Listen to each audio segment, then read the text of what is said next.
Welcome to the Scale Forward podcast. Today, I'm thrilled to have Subu, the founder and CEO of Giggr Technologies, a platform redefining work and life connections. Welcome, Subu. I'm so glad to be here. Thank you for having me, Russell. Subu, we were briefly chatting about the goal of the project that you're currently working on, but I guess the best place to start is always the origin story. Are you able to explain to me and everyone watching what inspired your work at Giggr? What started this bold vision that you have? Because it is quite a bold vision. Unlike most startups, this is not something that was just born because I needed to start a startup and make money out of it. This has been a pursuit that has grown over 35 years of my experience in the industry. When I look at my career, I have been someone who has been given a statement and I've converted that into a scope of something, right? When I have seen, and I have had the privilege, if you look at my LinkedIn profile, for example, you will see close to about 70 and odd references there or people endorsing me. What I'm proud about is that at least 30 to 35 people in them have worked with me and have attributed a great change in their lives because of that experience. And what that means is this: the pursuit of excellence is something that is ingrained in me. And I have always wanted to promote that and institutionalize the pursuit of excellence, right? And it sounds like a very esoteric subject, but it really isn't. In any field of life, when we start, just as we are infants and we try to crawl and then we try to walk, we observe and we learn in the process.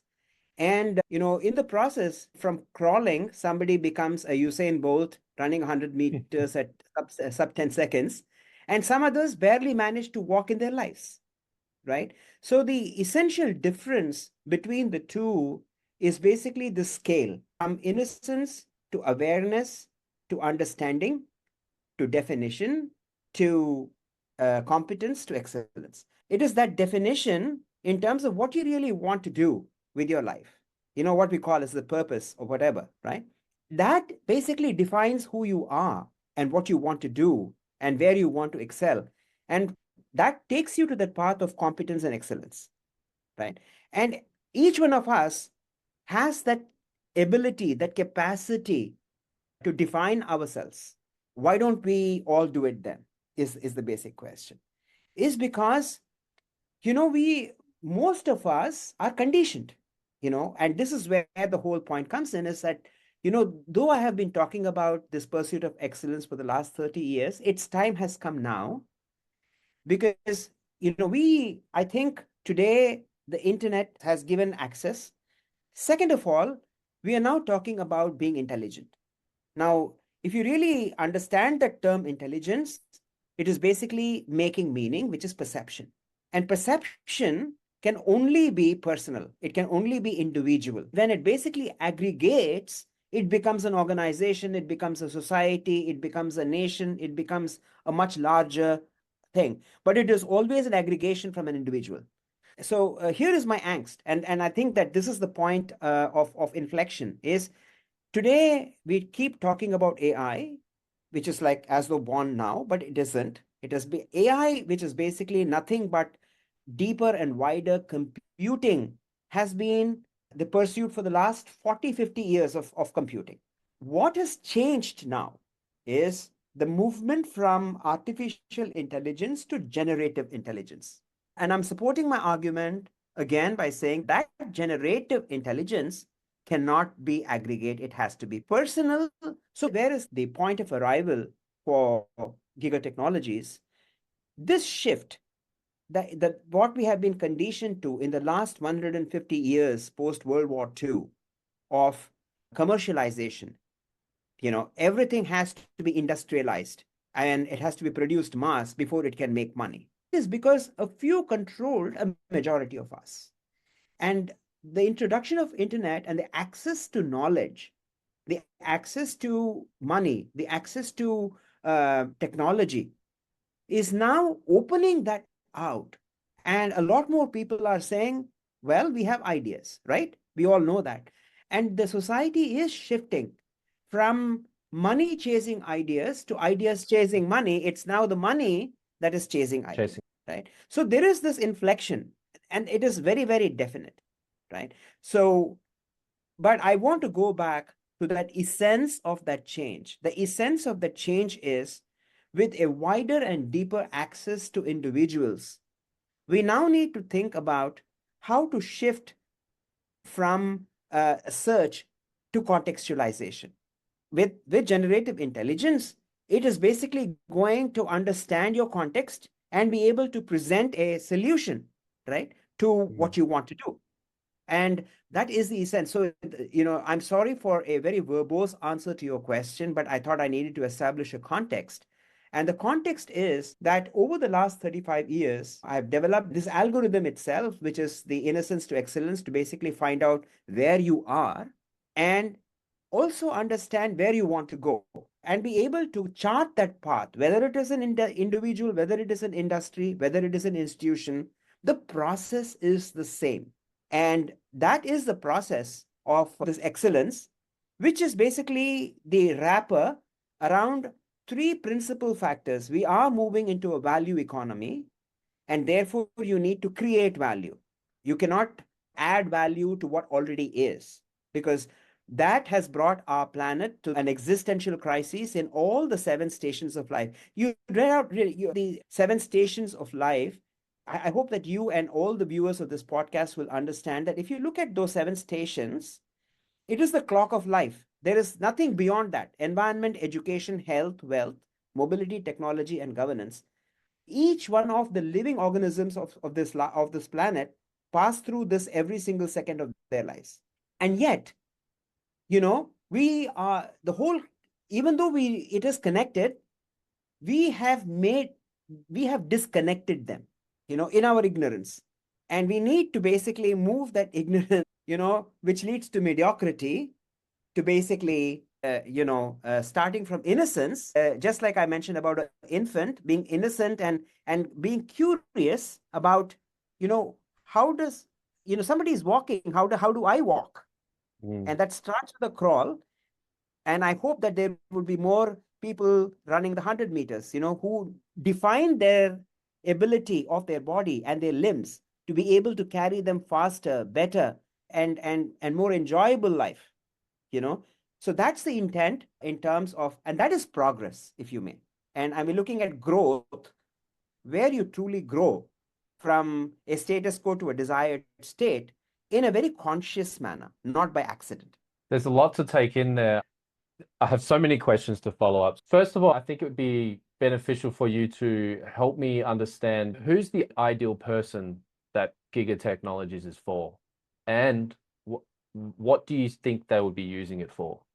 Is it everyday life, or purely for business, or all aspects of those seven things that you mentioned? And what is an example, if you have one? I'm so glad you asked that question. And that is a great question. And I'm not flattering you here, because it's a fantastic segue.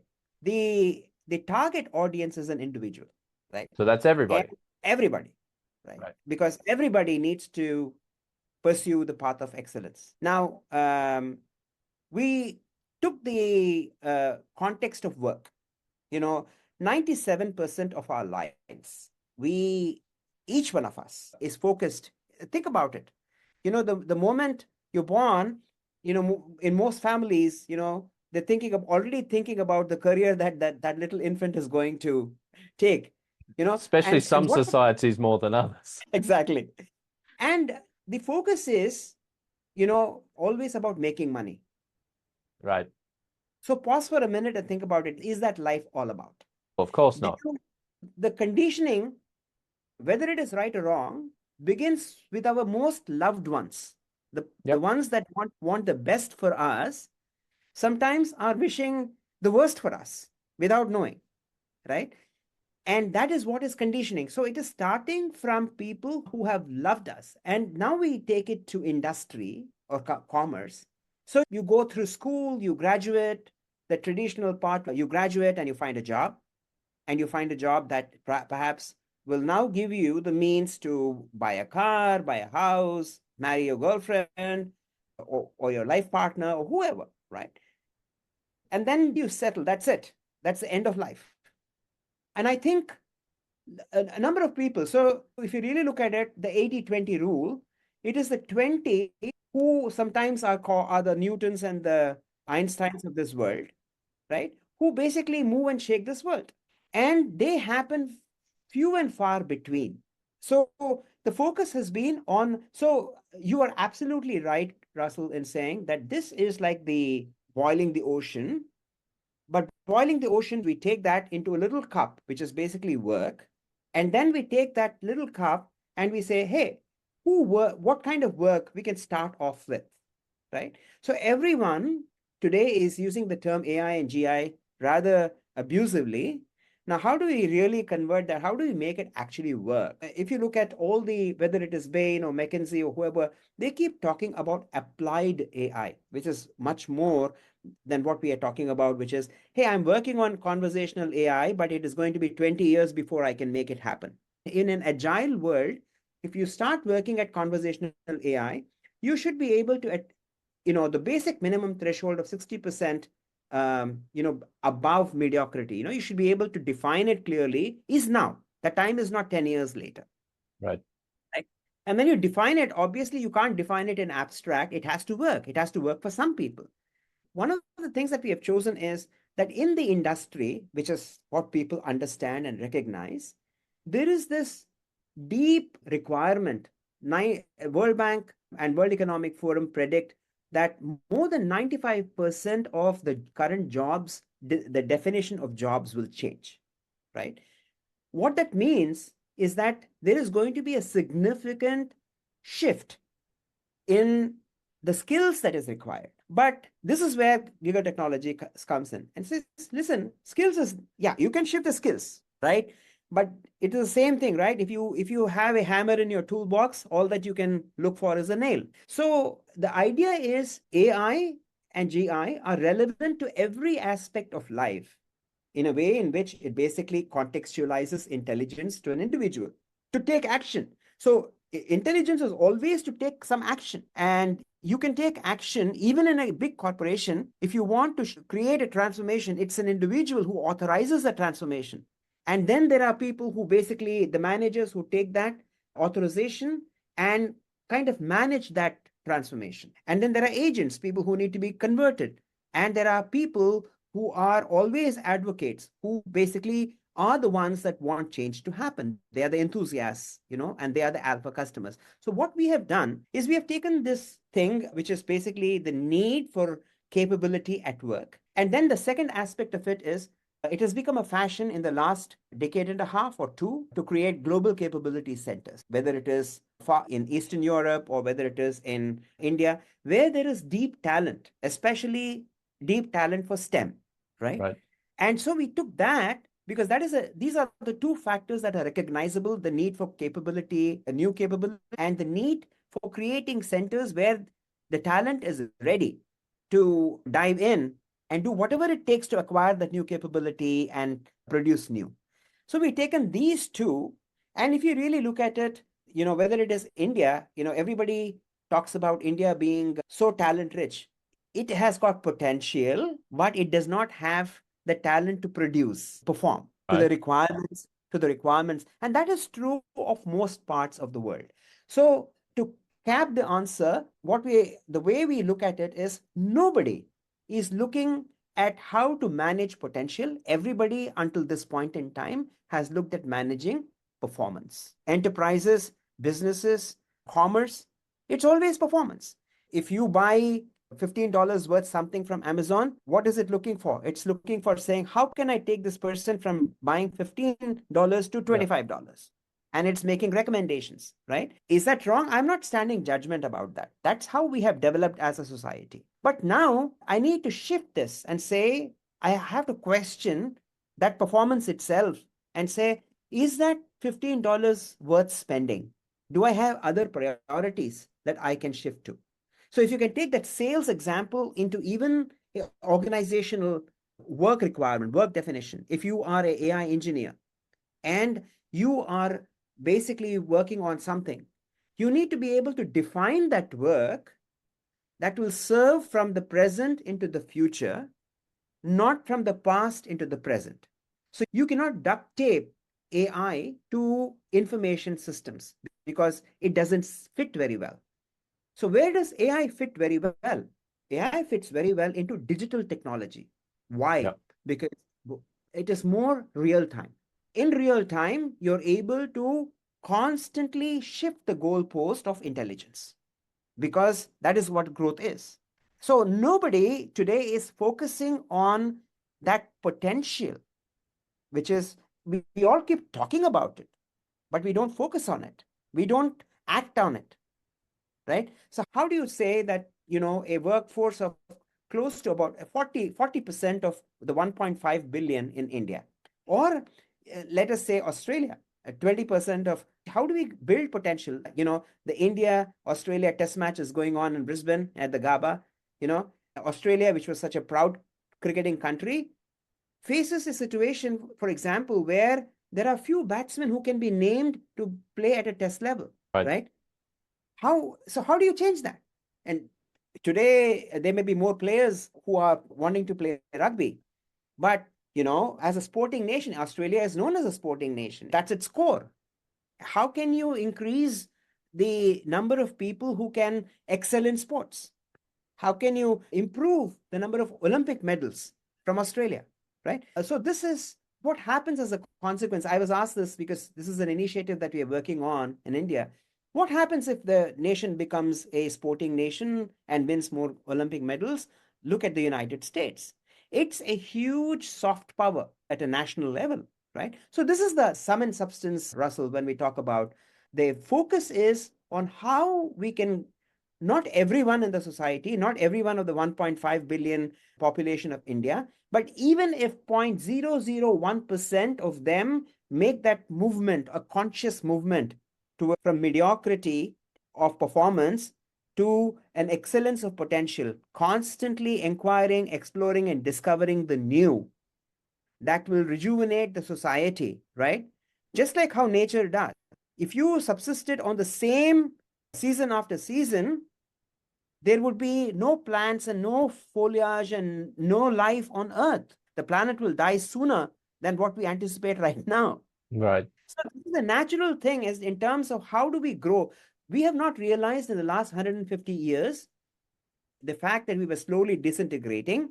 But now that the resources are becoming scarce, whether it is minerals, whether it is natural resources, Clean and air, and the anything. and the and the availability of new materials, whether it is nanomaterial, whether it is biomaterial, now this gives you an opportunity, and these have to now be replaced. So the materials that we use, the energy that we use, the resources that we use are different from the past. So how do we get them to understand how to use them, and how do we get them to innovate on them so that they can become a part of life? That is what we call the integration of work and life. And it's just to start very small in the digital sphere. And that essentially will then help, once you have done something, it will help an individual to say, hey, I am the same individual who is participating in different roles in different aspects of life. Why shouldn't I be connected? When I work, I earn money. And when I earn money, I make an investment in a car or a travel for whatever reason, and I buy a house, right? And then that becomes financial transactions in mobility. And those financial transactions, if they become investments, will become how you create wealth for yourself. And of course, they will aggregate to a GDP level. And then you can enjoy all this only if you are healthy. And if you're healthy, you need to have technology to be able to guide you in terms of each one of these areas. You want to remain healthy, you want to remain wealthy, and digital technology is offering you that opportunity today, right? So what the fundamental aspect of what we are trying to say is a digital identity that allows you to operate life across the 7 stations. And it's a huge concept, but if we start at the enterprise level, and if we start at the work level, and if we take a small cup of that ocean and boil it only for the ones that already are talking and probably experiencing it, which is the technology people who are building this technology of AI and GI, I think it's a great starting place. That's basically where we are. Okay. And just to It's tell you, just to cap it, it's a 2.7 trillion industry. So when I say industry, what I mean is money has already been allocated or forecasted to be spent in these areas. So we're not talking about something that is esoteric. This is happening now in the next 4 to 5 years. Right. It is incredibly complex to wrap your head around if you're just hearing this for the first time, which I'm hearing this for, I spent the last few days looking into this and trying to keep my finger on the pulse of everything that's going. And I'm to be honest with you, Subu, I'm still struggling to comprehend how I would use this. How do I even access this? And building something so innovative, it's going to have its own sets of challenges. So I'd like to touch on those. But for someone that still might not be quite getting it, let's say it's me in my everyday job. Let's say I'm an email and I work in marketing and I do email marketing. How will I get access to that information? How will Giggr help me understand that? And what does the delivery to the client or to the person using it look like? And I'll give you an example. If you mention to ChatGPT to somebody, they can picture in their head, oh, that's a website that I go to and I do this and I do that. So can you touch on that for me, please? Absolutely. We will take Russell as the protagonist in this use case. Sure. Russell is a marketing expert, and marketing needs a lot of. So, what marketing earlier meant in the commercial world is you have an existing product and service, right? And you basically find a way for its distribution and reach, which is really the role of marketing. But if you really look at it in the context of AI and GI, that distribution and reach that humans used to do can easily be done by technology. In fact, it can do it far better and far faster and far more effectively than Russell can do. Also correct. So what it means is faster, better, deeper, wider. It's the power of computing, right? The power of computing. So how did you become a marketing specialist? You became a marketing specialist because you had the power of absorbing and being able to take specific aspects and recreating, value packaging them. So you were able to figure out a way how to value package it. Now, let me tell you that value packaging is being done and also reaching far more effectively by a technology than Russell. So what is Russell going to do when this becomes prevalent in the next 1 to 2 years? You will be out of a job. You have nothing else to do. So what is your role then? So your role essentially is what I call design learning, right?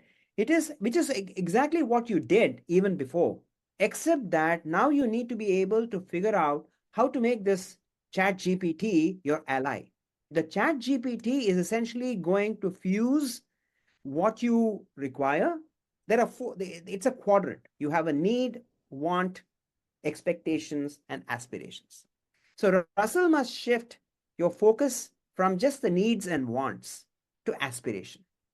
So you're now needing to transform your skills of marketing. You have been focusing, you didn't think too much about innovation as long as you earned enough money from your marketing efforts of being a marketing specialist, having a job. Somebody gave you a target and you fulfilled that target. You were happy, you got a car, you got perks, and you got annual increases, and your life was happy. But now that job is being done by someone else. So what is the job that Russell will do? Russell will have to start designing the chat GPT to be able to access and do things much better, much faster. So the role as a user, so you were typically using technology, you were a technology user. You will now have to transform your role from a technology user to a technology creator. And that is where your value is. So this is all about how do you shift what the value from, you are adding value to an existing offline process. Now, how do you shift that value, adding value to value creation? And that value creation is essentially this pursuit of excellence. So what Giggr Technologies offers is a platform. So you come onto the platform, and first and foremost, it helps you in getting oriented with design learning, right? And what is design learning? Design learning is different from what people have so far promoted as design thinking. Design learning is the ability to have unconstrained ideas, right? When you think, for example, of marketing for Giggr Technologies, and you rightly said, Subu, I'm having a great difficulty trying to wrap my head around your concept, right? Because unless and until you wrap your head around your concept, you would not be able to market what Giggr Technologies is producing. And here I am telling you, hey, I'm adding a little bit more complexity, and I'm telling you, Russell, you no longer have to only market what Giggr Technologies is producing, but you also have to be the author of the next generation of what Giggr Technologies will produce, right?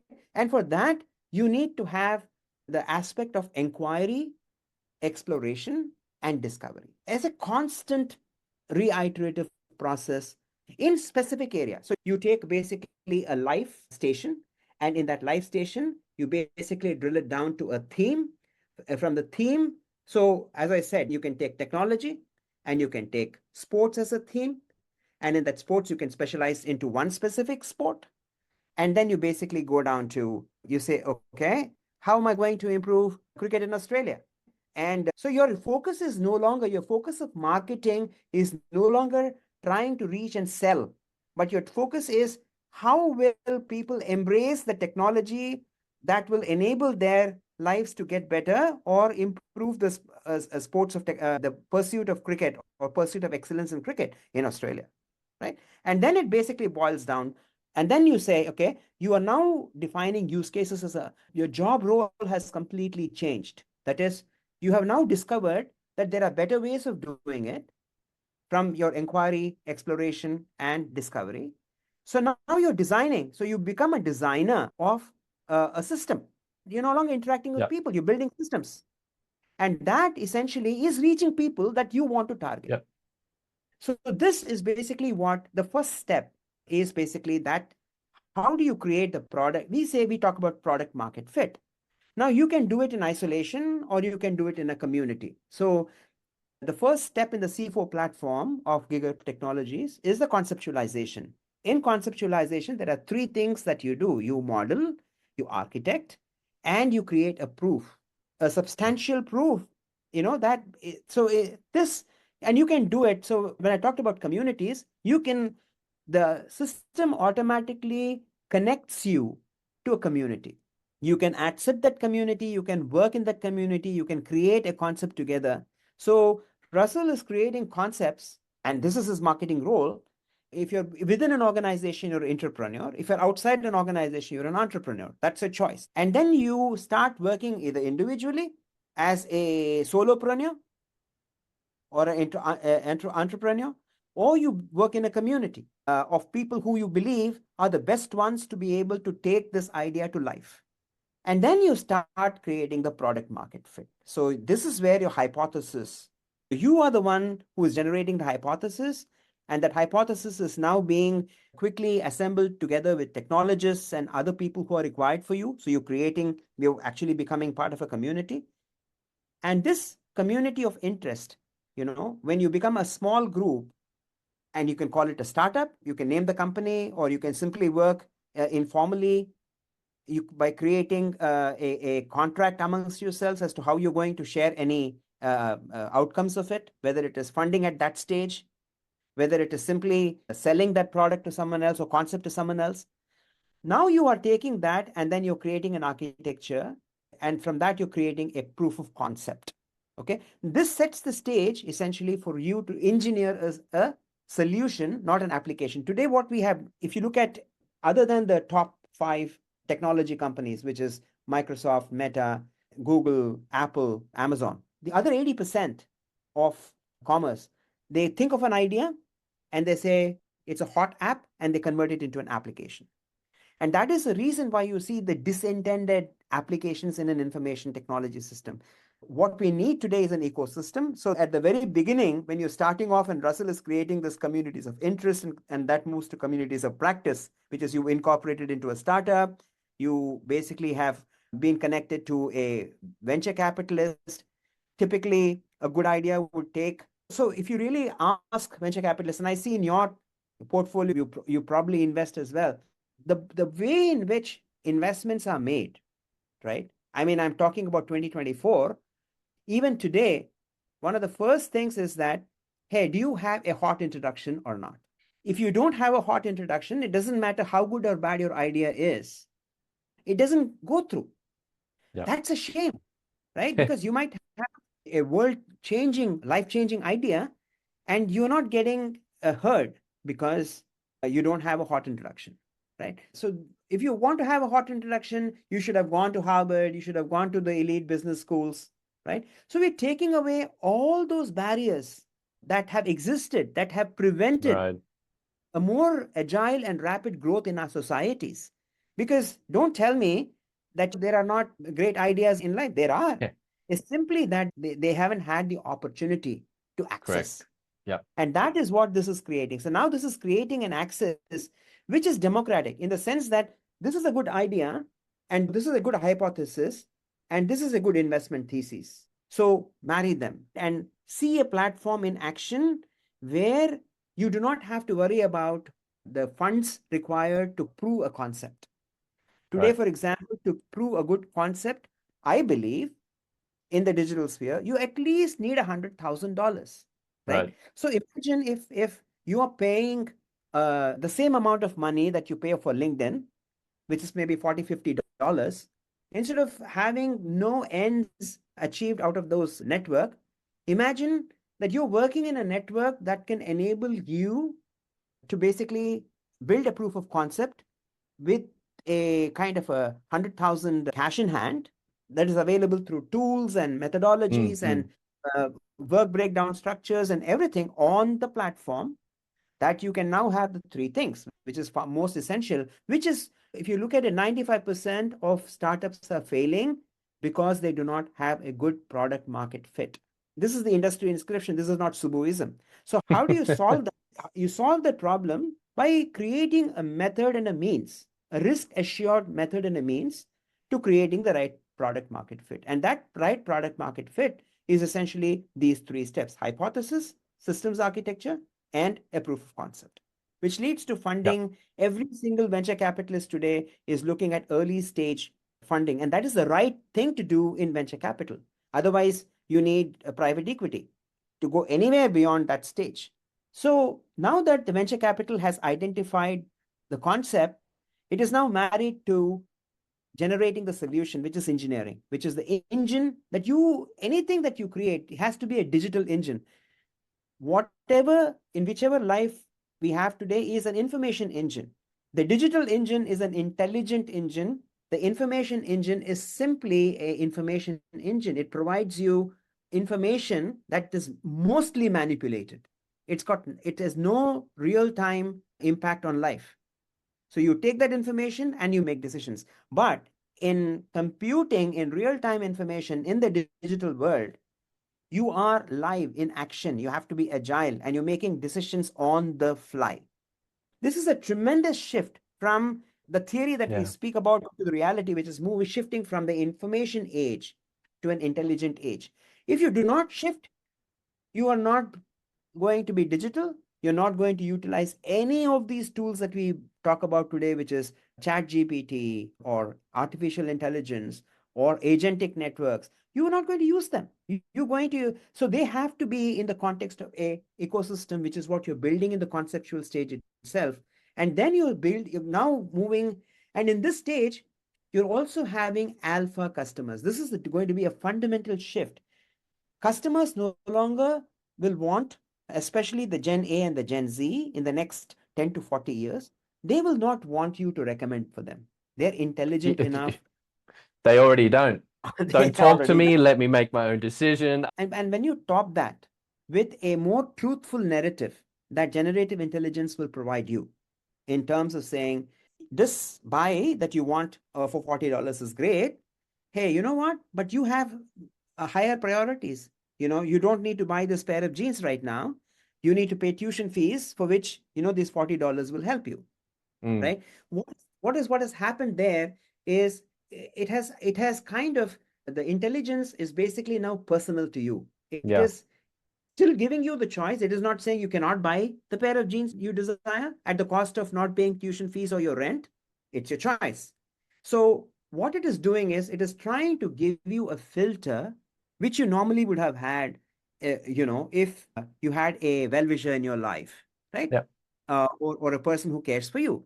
And that is what we miss today. We miss in the commercial world. Amazon doesn't care whether, you suffer in A- debt. Amazon, Apple, big tech, you name it. So we are, and this is the shift. So I know I'm trying to also, from all that narrative I gave you, which is a long spiel, right? I'm trying to drill it down at a very personal level to help you understand that this transformation, the digital transformation we are talking about, right, Yeah. is really and necessarily at a personal level. And this is the fundamental shift that you will see in the C4 platform, where the next step of engineering is I have a solution, but the solution has to be applicable for me, a segment of one, right? So Right. in theory, we have been talking about at MIT and Harvard and Stanford and everyone have been talking about the segment of one for a very long time, almost a decade now, right? But this is now becoming a reality. More than 18 years, 16 years ago, Prahalad and at the University of Michigan, my alma mater, had produced this theory. N is equals to 1 is R is equals to G, where N is equals to 1 is a unique transaction for an individual that is produced by a resource that is global, that is the best fit global resource from anywhere in the world. Right? So Russell, who is an Australian living in Thailand, he has got a concept which needs to be distributed and reached, which is a great marketing concept. And he finds a bunch of people, two of them in India, two of them in the US, and they all come together and they create a startup and they engineer a solution. Now, the solution, they may be a company that wants to go directly into the market by having their own front end, or they may say, why should we? There are already 10 companies out there. We just want to plug into that. We want to Mm. focus on engineering. We don't want to focus on market distribution and reach. So now that company, then what you're providing them is the segment of one personalization as an engine. It's a technology that you're producing, even though that may be for a simple breakfast cereal. You might have a great way of producing breakfast cereal from completely new food material that is generated in some other part of the world.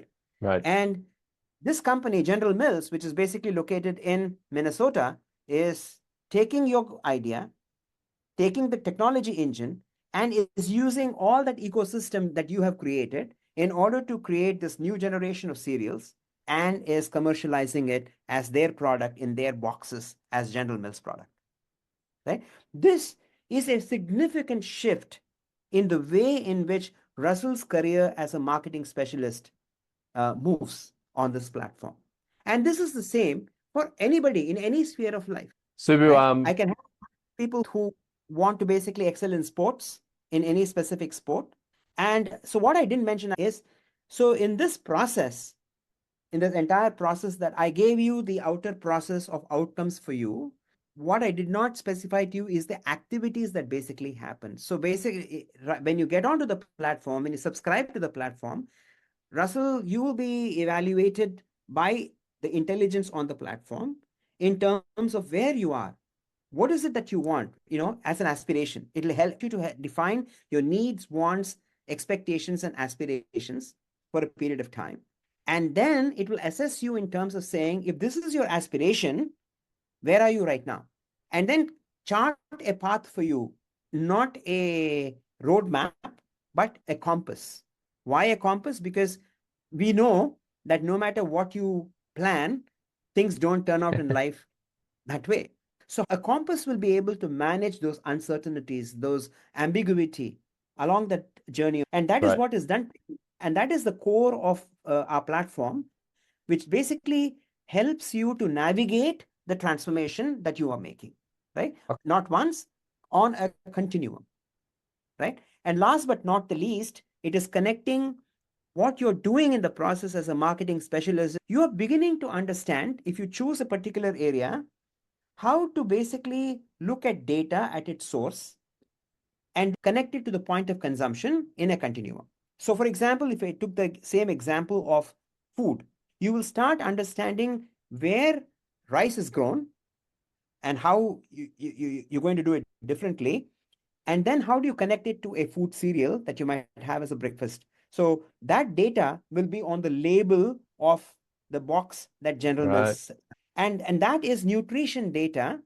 So the concept of at that level, at the consumption level, is Right. the transformation of consumer mindset from eating food to nutrition, Yeah. which actually is basically what is helping you grow. So today, if you look at it, do you think about nutrition when you eat food? Every day. The pasta that I eat is made with brown rice, which nobody Great. thought that you could do. Ask the same question to another 100 people. Yeah. Exactly. So there is a transformation from the level of creation to the point of consumption. And in between, there are multiple segments of customers who distribute and reach that product to the consumer. Yeah. And that is what this ecosystem that we talk about is basically created intelligently, connecting through communities of interest and communities of practice on the platform to enable. And now I have traced for you this individual growth, Russell's growth. And that growth, which basically allows you to understand your status quo and your desired state and charts a path for you, right? If you are wavering, it will measure you on a daily basis, on an hourly basis, and give you real-time information as to where you are moving away from your path. For example, just give you a simple example. You were supposed to do an assignment in research. You felt lazy and you didn't do it. It's going to basically tell you you are lagging by a few hours on this. What's the reason? Can I interrupt on that? Like, how will it know these inputs that I'm doing? How will it know? Is because you are providing the inputs. So when Okay. you provide the inputs for your current state, it analyzes your status quo and tells you on a path of innocence to excellence, you are currently at only an understanding stage. And then it basically provides you all the learning that you need to do to advance yourself from understanding Right. to. So And then we will need to give it inputs daily. so the best part of this is, if you want a real-time system, it has to be interactive, right? Yeah. You need information for it as frequently as possible. So what it is going to do is, at the beginning, it has to catch up with maybe 25, 30 years of Russell's life. If you will have a lot more information to feed into it, right? But once you have reached a threshold, right, the Right. information thereafter that you provided is going to be automatically generated, Yeah. because you have a path. It's the same thing. If you decide to drive from point A to point B, now what happens when so it basically has a journey map. In that journey map, for example, you took a wrong, Oh, there's a you know, detour in the road or roadworks or something. exactly, right? Yeah. So that is out of your control. So what it is going to do is, it is going to find out and see whether you can make that time up, Okay. or what actions you can take. You may have a meeting that you have to attend, right? How do you manage that expectation that you will be there at a certain point of time, right? So this platform is a unique one, which basically embeds 11 layers of technology. At the front end, it basically manages a conversational AI, in the sense that the agent that, so you have a digital twin. Russell will have a digital twin, Yeah. who is becoming the consciousness Yeah. of Russell. And that consciousness will be dictated by intelligence. That is the data that it is computing in real time to say, hey, you know what? The GPS basically already spotted out that there is a roadblock. There is going to be a 15-minute delay. So it's going to rearrange the time, and it's going to communicate to the people concerned that, there is going to be a 15-minute delay. There's nothing that can be done about it. Or simply find other means. These actions today that you need to do manually can all be done digitally and technologically in the future, As the yeah, provided, that's understandable. yeah, provided you have been able to connect these different layers. So you have granularity of data, and this is how you connect data from creation to consumption. And how you're connecting it is all about digital. And that's basically what this platform is. This platform is able to connect the dots. You've heard this for the past 40 years, the connection of dots. The connecting of dots is essentially connecting an ecosystem that helps you navigate your life, in whether it is a transaction, whether it is a relationship, right? And to a large extent, to navigate it successfully. We all know that doing certain things are not good for us, but we end up anyway doing it, right? Every Which day. is every day, which is human nature. But imagine this. So the first point of attrition is if you can reduce that, Yep. and a few people might become excellent, a few people might become competent. You essentially are trying to gain a larger majority, shift that 80-20 to 60-40 maybe. And that 60-40 is a great progression, if you may, for society. And this is essentially the core principle of Giggr Technologies. It's amazing. I'd love to talk more about what the platform can do, perhaps on another podcast of ours. But for now, would you mind if we shift to more, because I know a lot of marketers watch this as well. And building something so innovative, like I said, is going to be challenging. How do you foresee yourself scaling? What do you think is going to be the toughest part of that journey of scaling Giga Technologies? So we face tremendous challenges on every front. And the Don't most doubt. big, the biggest challenge that we face is talent. I've had to disband 3 different teams so far, create them and disband them and make the investments and bootstrapped, right? We have been bootstrapped so far and we made those investments mainly because we have found that the demands that we make of building the technology needs a significant investment. So now that is the second challenge, the investments, the investing community. Now, in the last 6 months to an year, early stage investing has become a thing. People started saying that we're early stage investing. Earlier, when you approach funding, it was always how much revenue, what is the No. product that you've, right? And the challenge there is what the VCs need to understand is when you're building an intelligent product, you cannot build it like an information system. You cannot have ready-made building blocks. What you can have is a concept, and only with data you can curate an intelligent system. So, and that data is transactional, right? So they need to be able to understand that. I think, no disrespect meant, but on LinkedIn, some of the best ones that basically feature agentic models and artificial intelligence models don't understand this concept that, you can build an intelligent system only with curated data. And that is basically the proof that you're looking for, right? And to me, if you're building an intelligent system, we must drop the minimum viable product and it must be replaced with maximum viable product. Minimum viable product is basically, in the past, like until now, is sometimes built on Flash, sometimes built on, so it's simply deception in terms of what could be done. If it was not deception, you would probably have, USA and having 20 to 25% GDP growth. The fact that 95% of startups fail is because that proof of concept is not well constructed. It does not have a product market fit. And I'm going back. So these are all things that the industry has found out, but is continuing to ignore them because the fundamental is still the same. Do I know you? Do I have a hot recommendation? So our challenge is, the first challenge is talent. The second challenge is funding. The third challenge essentially is, I think in an intelligent age, you have to shift, and this is very, very relevant to you, Russell, is the concept of marketing. The concept of marketing is no longer to basically create value package the distribution and reach. It is to create the distribution and reach. And those two are very, very different. Yeah. In an earlier age, you first conceptualized it, you value packaged it, and somehow you created the technology to basically enable it. Right? You first thought about if PepsiCo wanted to position, and since I've worked at these systems and for the last so many years, I know them inside out.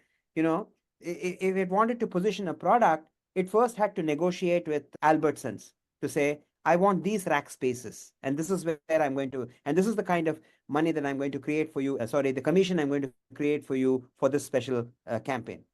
But that is not going to be the case in the future.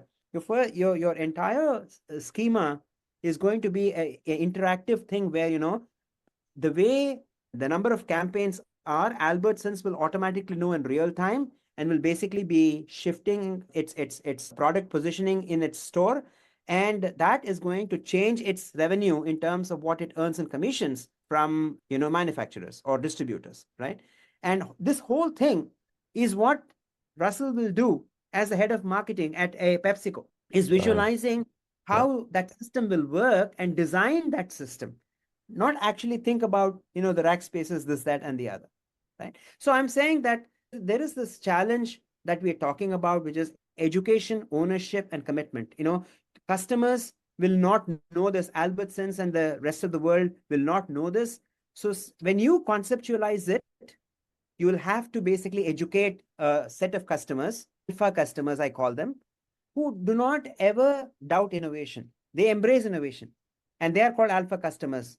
So they are the ones who will basically embrace your concept really quickly and try it out. So they will actually soil their hands. They will they'll Yep. provide you the opportunity to try it out in their stores, right?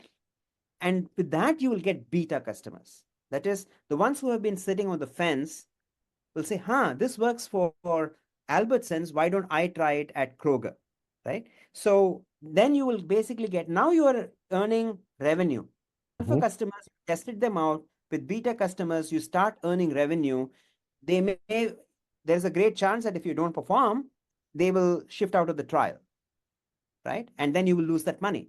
These will, this success will then get not a gamma, but a theta customer, that is exponential customers who actually see it working. And this alpha, beta, theta, the progression, which is actually a distribution and reach, which is what we as a society have perfected so far in the last 150 years, right? Is having a 360-degree change in the way in which it gets executed technologically, right? I'm not even talking about the creation of new products and services. I'm only talking about the distribution and reach, being transformed completely 360 degrees. And of Right. course, when the new product comes in, it starts fitting in automatically into this new framework, right? So this is the transformation challenge, the mindset challenge, Yeah, which most people have not imagined. And we need a certain level of investment to shift those I mindsets. see. So these are our challenges that we actually face. Yes, I mean, what's been the approach so far for you to try and get past? I mean, one approach obviously is to get more money, but outside of the funding, what have you done so far to approach these challenges in a unique way?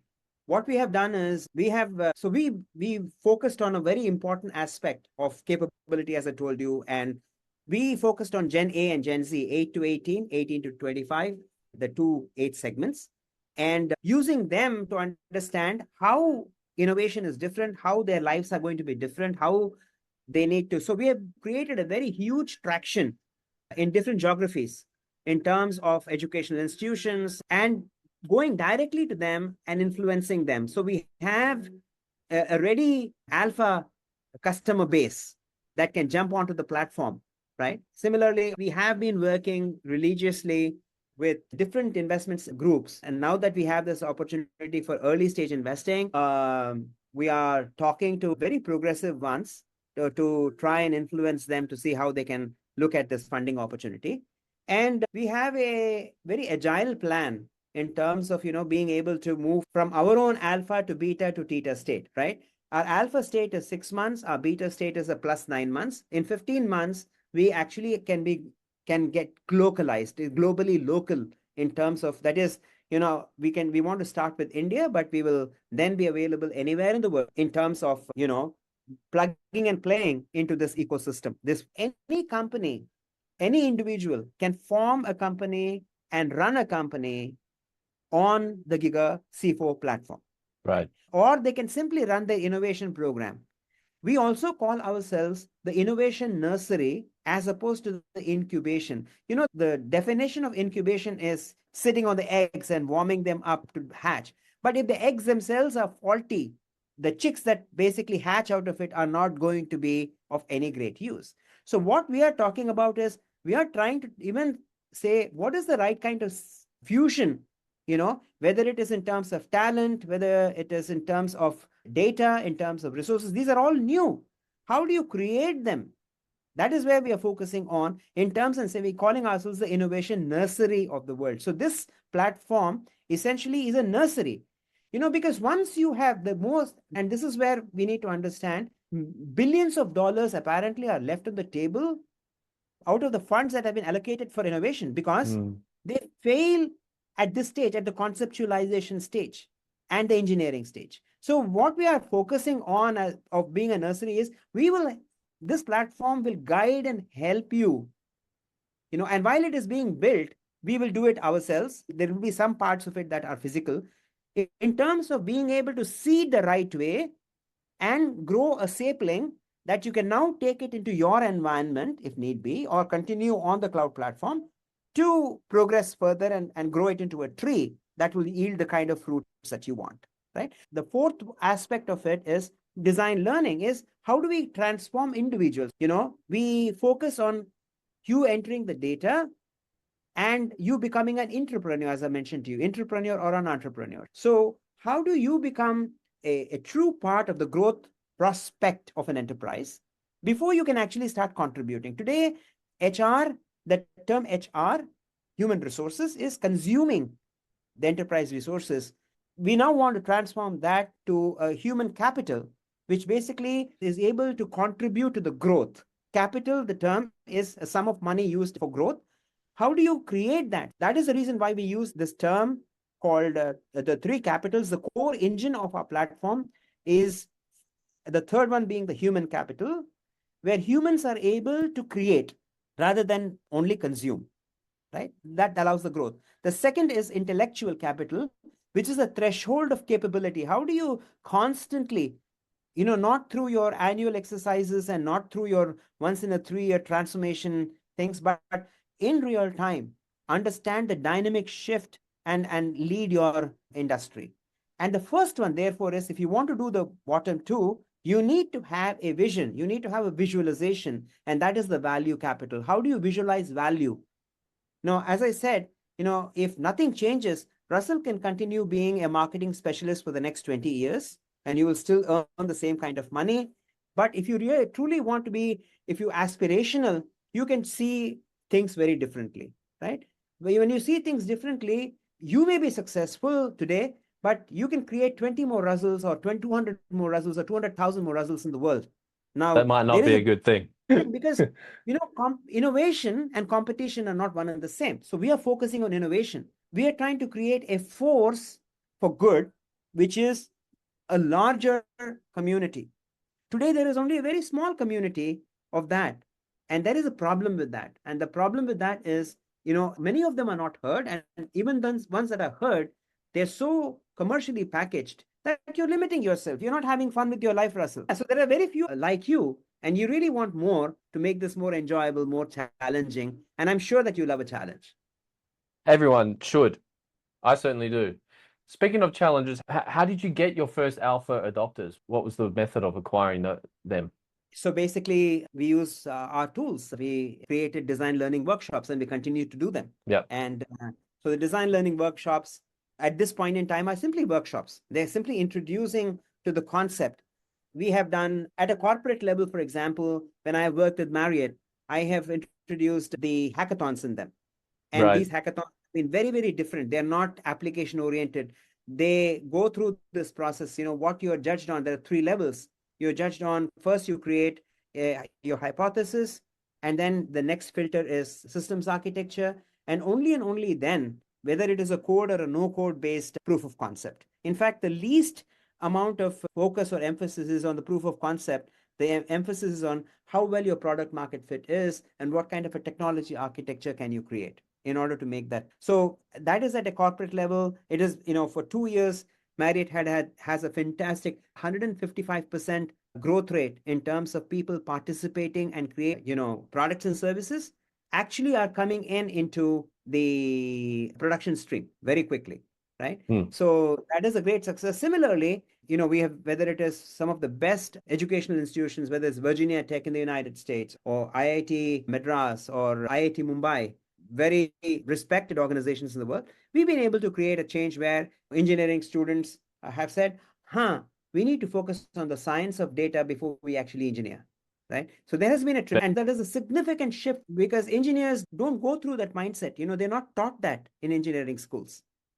Well, I don't think many Okay. people are in any school.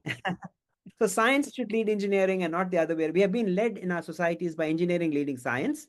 And so that's the great progress that, so we've been able to establish a phenomenal track on the ground. And I think that we're very proud of that.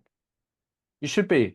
Is it profitable at the moment? I know it's not necessarily a major No, it is not. focus. It's not profitable right now. So we do these workshops we did not want, we could have always charged the institutions that basically invited us, Right. but then we would be obligated to toe the narrative that they have. Yeah.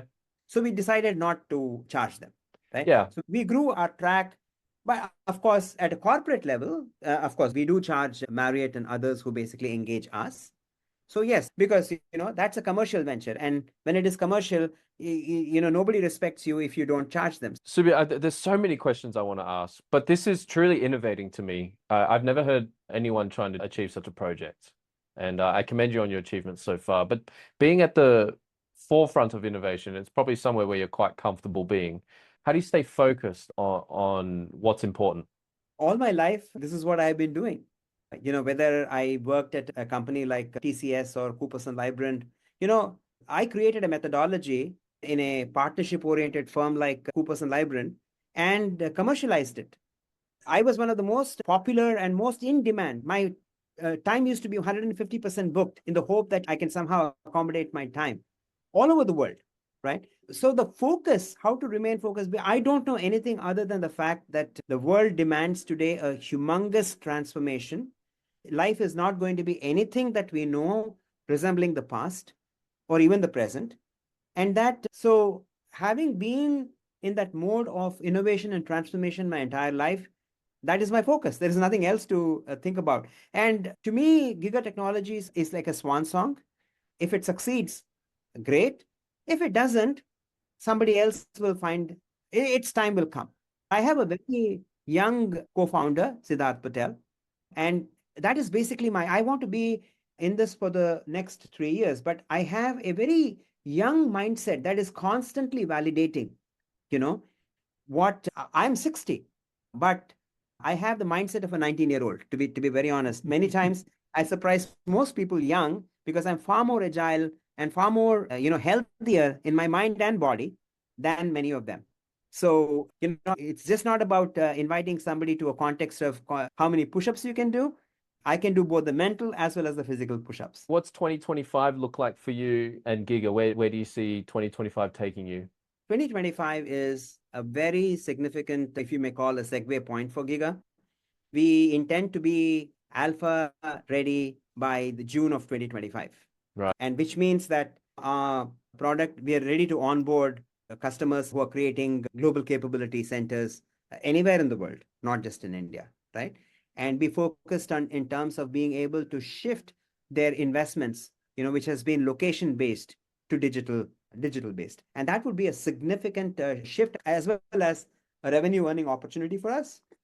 We are hopeful that we will be able to find the investments before the end of this quarter or at least in the beginning of next quarter in order to make that vision happen. By the sounds of it, you're quite optimistic that that will happen because of the shift in that segment. It is, yes. We're having some very good conversations at this point and things are working. So yes. What advice would you have for somebody who is on the cusp of potentially looking for investment and they don't have these verbal handshakes from people in the know? What's one way that they can get known or to something they can do to get eyeballs on their product to get funding? It is very obvious that anybody in the industry today who wants to make an investment will make one only when they are able to embrace or wrap their arms around the concept that you're talking about, right? Which is why many people sometimes liquidate the concept, and I choose not to. Because for me, it's very important for that my investor knows what my end game is. The end game is very important to the foundation that I lay. I would recommend that it is difficult, but sometimes, out of difficulty comes the most beautiful outcome, right? So my suggestion is if you have the guts and the gumption, stick to the end game and narrate it beautifully. Yeah, today narration is very, very important. I have been able to come to my narration in 2 years. It's taken a lot of time, even though I had a great concept. So I would say that they must focus on the narration. And when their narrative is great, they should make every possible means of connecting, staying alive. This is what I will tell you. And this is something somebody told me a long while ago. There is no reason why a marketing specialist will sit in his office. He should be he should be on the field. He should be in the market. That's where a marketing person's place belongs. And I would say the same thing today for every aspiring entrepreneur. First thing, your hypothesis should be aspirational, okay? Because we are definitely moving to a value-oriented society. And therefore, VCs, when they say that they will invest in early stage, they are looking for a good product market fit that they can invest into. Because they're no longer going to invest 100K or a 200K. They're going to invest a minimum of $1 to $5 million. And if you're really wanting to attract that kind of investment, your hypothesis should be solid. You should have a good digital architecture and not an information architecture. What do And you mean by that? the digital architecture is completely different. I mean, it's an intelligent one. You need to know your very foundation is a role-based, access to a AI and GI, which is contextual. If you ask me to wrap exactly in one sentence what it should be, that is what it is. If your GI and AI is not contextual, you're wasting your time, money, effort, and everything on rubbish, because it's not going to be useful for scaling up. And the ecosystem, three things that you need to focus. You need to have a conversational interaction, which is intelligent. In the next layer, you need to have a GI and AI, which is contextual at a personal level. And third one is it should work. Any concept should work in an ecosystem. It should not work in isolation. These are the three things. If you really have a good narrative about, I think even if you don't have a hot introduction, this narrative, you can push through social media. You can push through Twitter, you can push through Yeah. or X, or you can push through LinkedIn. And, I'm sure if you push to 10,000, at least 10 will look at it. Yeah, I think distribution is almost number one thing for me. I think if you have distribution, you can almost guarantee you'll get the right eyeballs on it. Right. Like you said. And I use something which is, I developed a methodology which actually worked for me at a very personal level. A lot of people used to ask me, whenever I had the revenue responsibility, I never sprayed and prayed. I did a lot of research. I used 5 very important characteristics, and I've done that even at Giggr Technologies. The first thing that I see is there a match between the hypothesis we have and the investment thesis of an investor? Second, have they recently raised money? Do they have money? Third, do I have a network? Do I have, either the first or second degree connect in these VC firms, right? The fourth is, are they investing currently in similar or areas, right? Which is, in our case, it happens to be technology and future of work, because they need to understand. And fifth is, do they have any investments in similar area on with others? Because there's very little chance that they will invest in you if they already have investments in others. But if they do, one of the important things is that you must have a distinction that the others don't have. So there would be an interest there as well from maybe pulling things together and so on. So these are the 5 things that we use as a filter. And I would recommend that to any aspiring entrepreneur as well. Solid advice. Let's wrap it up here with a vision of the future. You said you're going to be at Giggr for the next 2 to 3. You would like to be, Yes. and you have a young co-founder. Does that mean you're going to leave it in the hands of the young co-founder? Yes. And I And will so, still be in the background. okay, all right. So I'll what's the vision of the future for Giggr and your step away strategy, even though you'll still be there? What's that look like for you, Subu? By 2030, Giggr Technologies must be counted among the top 10 technology companies in the world. That's huge. Why? Because we are actually coming on the same spectrum as the big 5 today, which is the Meta, Microsoft, Google, Apple, Amazon. They come from an industrialization perspective from one end of the spectrum. We are coming at the same marketplace from a personalization spectrum. Now they have come on that spectrum because that's how industry emerged. That's how life emerged in the last 150 years. And they also need to actually pivot to a personalization point of view. But they are so huge and they're so big, right, that they will find it extremely difficult to pivot easily. They will pivot eventually, but they will find it difficult, right? And it'll take them time. And that is where the disruption really is. The disruption is, how do you invert the age of industrialization to the age of personalization? Because there is no doubt about the fact that this is the age of personalization. In the age of industrialization, information worked. In the age of personalization, intelligence will work. So no acquisition on the horizon then? Not immediately. There are many interesting enterprises and organizations that are along the path of what we are talking about. So if a investor comes and says, why don't we kind of combine and collaborate, there is a possibility now, right? But I think that in order for us to think about acquisition or merger, it has to be at least a 3-year frame in which we have established our own unique identity of where we are coming from. And so I do not want that to ever be liquidated, because we are on a phenomenally revolutionary concept. So we want to stick to that. And when we succeed, then I think there is a great opportunity for like forces to kind of meld into that. Okay, well, I think that's a good ending there, Subu. So thank you so much for sharing. I learned a ton. I still have a ton more to learn. I think we only just scratched the surface.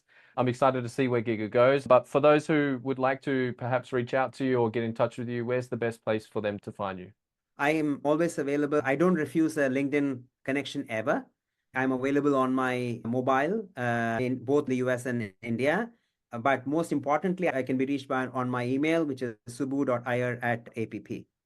Okay, and I'll put the links in the description. Thanks for jumping on. Russell, thank you so much for having me. Excellent. All right, thank you. Thank you. Bye.